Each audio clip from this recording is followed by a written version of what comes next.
Bem, hoje eu vou falar de um assunto que não tem nada a ver com a Índia. Como assim? Como assim, Bandiara? Não, gente, hoje eu vim falar sobre o Japão, né? Vocês que não sabem, antes da Índia, muito antes da Índia aparecer na minha vida, existia o Japão. Na verdade, o Japão sempre existiu, sempre esteve presente na minha vida, o Japão, a língua japonesa, a cultura japonesa. E eu vou contar um pouquinho para vocês como que surgiu isso, né, na minha vida e como é que eu, né, fui parar no Japão. Se vocês não sabem, eu morei total de 7 anos no Japão, que foi justamente antes de eu me mudar para a Índia. Tá? Então vamos começar, né, vamos voltar ao tempo para vocês conhecerem como é que tudo começou. Bom, começou na infância, tá? O meu interesse pelo Japão, pela língua japonesa, começou na infância ainda, década de 80, final da década de 80, quando eu assistia, vocês, bom, acho que tem gente que nem era nascida aqui, né? O pessoal do canal aí nem era nascido, mas muita gente já era nascida e já assistia também. Cresceu assistindo o Jaspion, Jiraiya, Giban, Changeman, né? Todas aquelas séries que em japonês a gente chama de tokusatsu, né? Que são aquelas séries de heróis, muito antes do anime chegar no Brasil. Né? O anime já é uma outra geração, pessoal da década de 90 para lá, né? E na época, no início, final da década de 80 e início da década de 90, o negócio, né, era tokusatsu, né, era Changeman. Nossa, quem nunca brincou de Change Marmaid na escola, né, brigava que eu queria ser sempre a Change Marmaid, nunca queria ser a Change Fênix, não, nunca. Então, foi assim, né, a infância, então ali começou, né, meu grande interesse pelo Japão, principalmente porque muitas das séries, eles deixavam, isso era na extinta TV Manchete, eles deixavam o som original da trilha sonora, né? Então em japonês.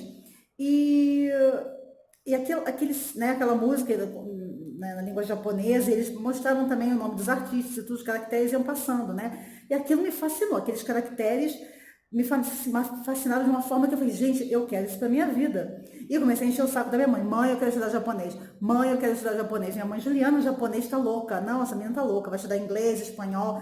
Pessoas comuns estudam espanhol, inglês, italiano, no máximo um alemão, né? Pessoa que quer ser diferente estuda um alemão. Agora, japonês naquela época não tinha. E minha mãe, nossa, onde é que a Juliana vai estudar japonês, né? Enfim, eu fiquei cozinhando, enchendo o saco da minha mãe por muitos anos. Isso desde 1989. Lembro que eu escrevi carta para o consulado do Japão, eles me mandaram várias revistas, vários livros, inclusive um para aprender os caracteres japoneses quando eu comecei a aprender sozinha, né, em casa, eu ficava desenhando e tal. E aquela paixão, eu falo, gente, eu quero ir para o Japão. Minha meta de vida era ir ao Japão. E finalmente, depois de encher muito o saco da minha mãe, com 14 anos, ela me colocou, quando eu estava com 14 anos, ela finalmente me matriculou no curso de japonês lá no Rio de Janeiro. Eu vou deixar o nome aqui, para mim é o melhor curso de japonês, é o Instituto Cultural Brasil-Japão, onde eu aprendi praticamente tudo que eu sei. A minha grande base foi ali, né? Depois eu faço propaganda. Aliás, um beijo para todo mundo do Instituto, morro de saudade, né, dos nossos sábados, dos encontros no Bob's, ali no centro da cidade, tudo de bom, gente, muita saudade. Beijo para todos. E, enfim, e comecei ali com 14 para 15, né, anos.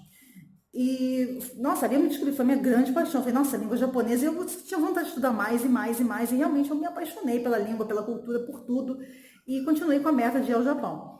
Quando chegou na época do vestibular, com 17, 18 anos, eu optei, na verdade, eu queria fazer jornalismo, e eu acabei optando pela faculdade de letras, português e japonês, justamente porque na faculdade de letras eu poderia concorrer a uma bolsa de estudos para estudar língua japonesa, especificamente língua japonesa no Japão. E a minha grande meta era ganhar essa bolsa de estudos. Então eu fiz o vestibular para português e japonês para a UFRJ, que era o único lugar que tinha essa opção, essa matéria, né? E depois abriu na UERJ também, mas essa aí eu já estava no final da faculdade. E passei, né? Também não tinha muita gente concorrendo, né? Quem vai fazer português e japonês, né? Enfim, passei, entrei para o UFRJ e ali comecei, né, a estudar de novo japonês do zero, eles começam do zero, né? E foi indo. Quando eu estava no terceiro período, né, um ano depois, né, que eu entrei na faculdade, eu fiz a prova do Monbu Kagakusho, que é o Ministério de Educação e Ciências, né, do Japão. E eu fiz uma prova né, no Consulado do Rio de Janeiro, no Centro Cultural e Informativo do Consulado do Rio de Janeiro, Consulado do Japão no Rio de Janeiro, e a prova toda em japonês, para concorrer a essa bolsa, né, de um ano para estudar no Japão, numa faculdade japonesa. E passei, né? Eu nunca achei que eu fosse passar, porque era muito difícil, muita prova, muito difícil, mas passei, gente. Passei e isso foi em 2000, tá? Setembro de 2000, mais ou menos, eu embarquei pela primeira vez ao Japão. E, nossa, aí, gente, era meu sonho, né? Era aquilo, assim, o sonho da minha vida estava, é como se eu tivesse vivido a minha vida inteira para chegar naquele momento, né? Então foi mais ou menos assim que eu fui parar a primeira vez, eu fui 2 vezes ao Japão, a primeira vez foi assim, com uma bolsa de estudos. Bom, eu vou deixar para contar a experiência, como foi lá no Japão, nas 2 vezes que eu estive lá, em um outro vídeo, senão vai ficar muito longo, né? Eu vou fazer como é que fala? Um resumo, né, dessa minha relação com o Japão, com a língua japonesa, né? Então, comecei aos 14 anos, voltando aqui, fazendo, né, flashback, comecei aos 14 anos, com 18, né, 18, 19, entrei na faculdade para fazer letras português e japonês, com 20, eu ganhei essa bolsa para ir para o Japão, para estudar. Fui para estudar na faculdade de línguas estrangeiras de Osaka, que se chamava Osaka Gaidai, Osaka Gaikokugo Daigaku, e na verdade mudou, né? O nome agora ela faz parte da Osaka University, a Universidade de Osaka, né? E, enfim, fiquei um ano lá estudando língua japonesa e cultura japonesa. E depois eu conto no outro vídeo, como eu falei. Depois disso, voltei. Depois desse um ano, voltei ao Brasil, me formei, né, continuei a faculdade, né, ainda arrastou por mais uns períodos por causa das greves, por causa das matérias que eu tinha dificuldade, como grego. Gente, o que era aquilo, gente? O que era aquilo? Abafa. Odiava aquelas aulas. Mas, enfim, fazia parte do currículo que tinha que estudar. E depois que me formei na faculdade, comecei a dar aula de japonês, ainda na faculdade, quer dizer, ainda na faculdade, eu comecei a dar aula de japonês para o curso aberto, né, que na época chamava CLAC, não sei se ainda tem esse nome, era o curso de línguas aberto à comunidade. Foi ali que eu comecei a minha primeira experiência como professora de idiomas. Dei aula ali, comecei a dar aula em outros cursinhos ali no Rio, aula particular. Eu queria ganhar experiência, então dava aula em tudo que era canto do Rio de Janeiro. E quando foi, acho que 2000, eu continuei dando aula e tal, dei aula também no Instituto Cultural Brasil-Japão, onde eu estudei, dei aula na Associação Nikkei do Rio de Janeiro, enfim, dei aula em tudo que era canto, lá no Rio, dei muitas aulas particulares também. Depois, dei aula de português para estrangeiros também, né? Então, eu estava assim, já totalmente, né, professora, né? Que era uma coisa que eu nem queria ser, e de repente eu me vi totalmente, né? E quando eu comecei a dar aula, eu amei.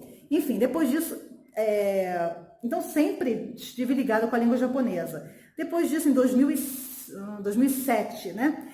Tem um programa do governo japonês chamado JET Program, que ele recruta jovens do mundo inteiro que saibam a língua japonesa, que falem japonês, para representar o Brasil, quer dizer, não, para representar o seu país no Japão, no meu caso, lógico, o Brasil. E junto comigo foram mais 5 ou 6 jovens brasileiros recrutados pelo JET Program, e nós fomos ao Japão em 2007. Cada um foi enviado para uma província com determinada função, né? E nosso o nome bonito que davam era Coordenadora de Relações Internacionais. Nossa, chique, né? Parece chique. E basicamente você era uma intérprete, né? Eu fiquei numa cidade que tinha uma comunidade brasileira bastante grande, uma comunidade sul-americana, né? Bastante grande. E ali eu ficava na prefeitura do local, trabalhando como intérprete, como tradutora, e enfim, ajudando a comunidade e também os funcionários japoneses do jeito que podia. E também dava aula de japonês, enfim, era um bom brilho, você fazia tudo, né? Então, eu aprendi a fazer um monte de coisa nesse tempo do JET Program.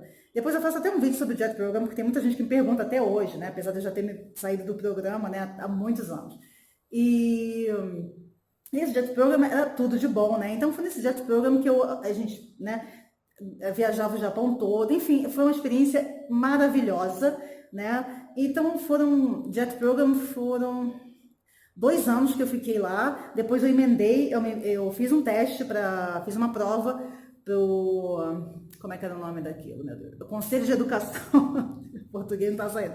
Conselho de Educação da província de Aichi, né? Então eu fiz uma prova para o Conselho de Educação da província de Aichi para ser uma coordenadora educacional, né? Trabalhar com as crianças e adolescentes daquela região, as crianças e adolescentes brasileiros e latinos em geral, né? E passei, graças a Deus, e fui trabalhar com eles. E lá eu fiquei praticamente o resto do meu tempo no Japão, que foi, dessa segunda vez foram 6 anos, 2 anos no JET Program, fiquei na província de Shiga, e o resto eu fiquei na província de Aichi, me dividindo entre Okazaki e Komaki. Então foi, uma parte do tempo eu estava trabalhando nas escolas japonesas, tá? De primária e secundária, né? O que eles chamam de Shogako e Chugako. E lá eu também trabalhava como, quer dizer, eu entrava na sala, ajudava as crianças, enfim, fazia de tudo e principalmente traduzia os boletins informativos para os pais, participava como intérprete nas reuniões, então eu usava a língua japonesa praticamente o tempo todo, como eu sempre quis, né? E depois, né, quando já estava no último ano no Japão, né, pensando o que eu faço, continuo, volto para o Brasil, o que eu faço, que eu vou fazer um intercâmbio, sei lá, estava com várias ideias, foi que eu conheci o meu esposo, e a Índia apareceu na minha vida e estou aqui, né? Como vocês me conhecem, nasceu a Banjara, né? Como vocês conhecem, mas na verdade a Banjara já andava, já era Banjara há muitos anos, né? Desde que estava, né? De sempre, comecei essa coisa Banjara, essa Banjara Soul, né? No Brasil ainda, desculpa, no Japão, né? Onde eu tive a oportunidade de viajar para vários lugares e tal. E aí que, né? Despertou essa coisa toda da Ásia, né? Apesar da Ásia ter sempre sido a minha grande paixão, né? Mas a Índia nunca tinha parado, né, assim, na minha mente, nunca tinha passado pela minha mente, e de repente eu vim parar aqui, e aqui também eu continuo trabalhando com a língua japonesa, com os japoneses, enfim, com aquilo que eu sempre fiz e sempre amei fazer, que assim, lidar com línguas, né, com a língua estrangeira, seja o japonês ou o inglês, e principalmente o japonês, que foi para isso que eu estudei, né? E agradeço também a todos os meus professores de japonês, né? Que sempre foram bem severos, né? As professoras bem severas, mas graças a elas, né? A toda a dedicação, né? Eu pude chegar até aqui, pude, né? Usar a língua japonesa também em todos os lugares por onde eu passei e principalmente aqui na Índia também, está fazendo toda a diferença na minha vida. Então, agradeço, né, a todos os meus amigos, a todos da faculdade, pessoal da faculdade, e também aos meus professores, né, que contribuíram de uma forma muito especial para que eu, me encorajando sempre para ir adiante, não desistir, para que eu chegasse até, né, um nível assim, de falar fluentemente o japonês, digamos assim. Então, muito obrigada a todos. E essa aqui foi a minha história de como é que surgiu o Japão na minha vida e como é que ele continua até hoje na minha vida, né? Apesar de eu estar na Índia, o Japão não saiu de dentro de mim e nunca sairá, porque sempre vai ter um lugar especial no meu coração. E eu faço um outro vídeo em breve para vocês contando como é que foi a experiência. Se vocês têm curiosidade para saber como é que foi no Japão, como é que não é. Já tem 5 anos que eu saí do Japão, que eu estou aqui na Índia, vai completar 5 anos agora, em março de 2018, mas o Japão continua muito vivo dentro de mim, porque eu trabalho com japoneses, né, como eu falei, eu falo japonês todos os dias da semana, de segunda a domingo, né, e, enfim, e está sempre presente, né.